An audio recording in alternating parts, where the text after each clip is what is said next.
12 वर्ष तभी जीवन को दिया करेगा और जैसे कुत्ते घूमते हैं ऐसे इंसान करेगा। बोलो राधे। अब राजा परीक्षित को ये थोड़ी पता था कि जो मुकुट पहन रखा है वो छल कपट में कमाई है। पांडवों ने छल से तो प्राप्त किया था, कलयुग को उसमें बैठने का अवसर प्राप्त हो गया। अब छल कपट से कैसे आया? वो मुकुट किसका था? जरासंध का। भगवान द्वारकाधीश ने भीम को सहायता का केंद्र बनाया। भगवान ने उसकी सहायता की, क्योंकि कहते हैं कि जब व्यक्ति को युद्ध करते हो तो तीसरे का इंटरफेयर नहीं होना चाहिए, क्योंकि सब अपने अपने बल से अपना कार्य करें। भगवान ने सहारा दे दिया द्वारकाधीश ने, तो छल हो गया। तो वो छल की कमाई, दूसरा गलत व्यक्ति की कमाई। किसी गलत पुरुष का धन भी आपके लिए हानिकारक हो सकता है, ध्यान रखना। इसलिए बार बार मैंने कहने का भाव है कि जैसा खाया अन्न वैसा हो गया मन, और जैसा पिया पानी वैसी हो गई पानी। ऐसे घर का अन्न खाना चाहिए जिसमें कलयुग तुम्हारा अहितना कर दे, वरना तुम्हारी बुद्धि में विकार उत्पन्न कर देगा। हर घर का अन्न निषेध क्यों कहा गया है शास्त्रों में? इसी कारण बार बार कहना चाहता हूं। अभी समय लगेगा, श्वास अभी समय लगेगा। हाँ। अब कलयुग ने बुद्धि राजा की ऐसी फेरी। राजा परीक्षित ने जब आज तक किसी का अपमान नहीं किया, एक ऋषि का अपमान कर दिया।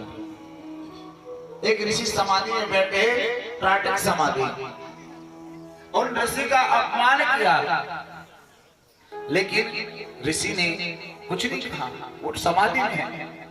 ऋषि के पुत्र ने श्रृंगी ने देख लिया तो राजा को श्राप दे दिया, हे दुष्ट राजा, तूने मेरे पिता का अपमान किया, मरा हुआ सर्प मेरे पिता के गले में तूने डाला, मैं तुझे श्राप देता हूँ, 7वें दिन तुझे 10 रूपी काल डस कर मार देगा।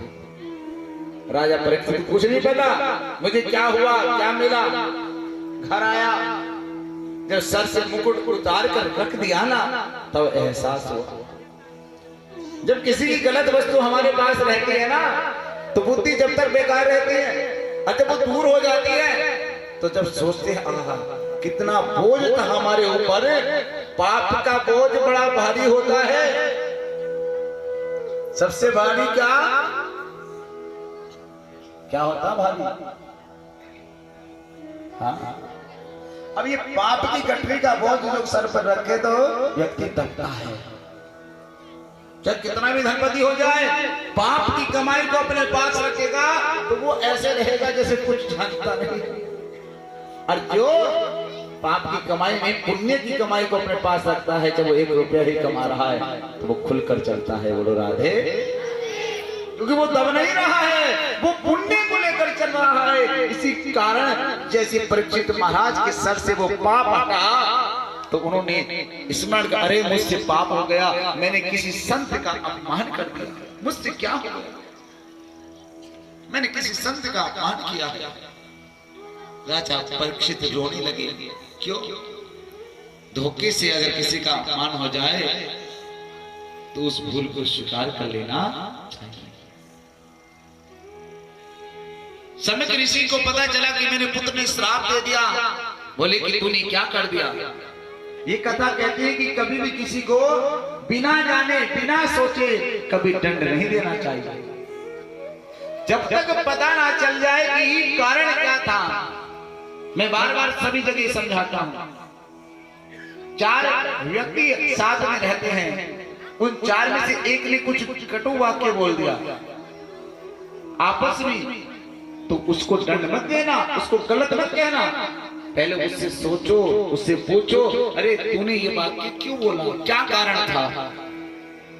क्योंकि मन की जो स्थिति है ये माइंड जो कंप्यूटर है, माइंड ऑफ कंप्यूटर, इस कंप्यूटर में वायरस आ सकता है।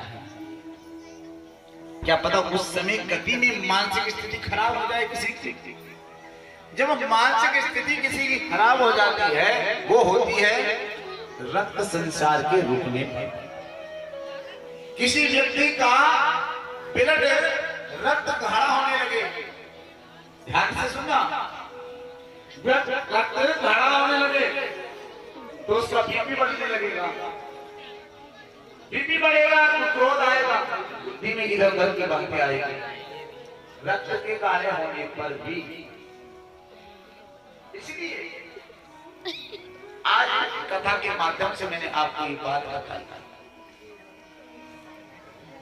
पहले किसी व्यक्ति की स्थिति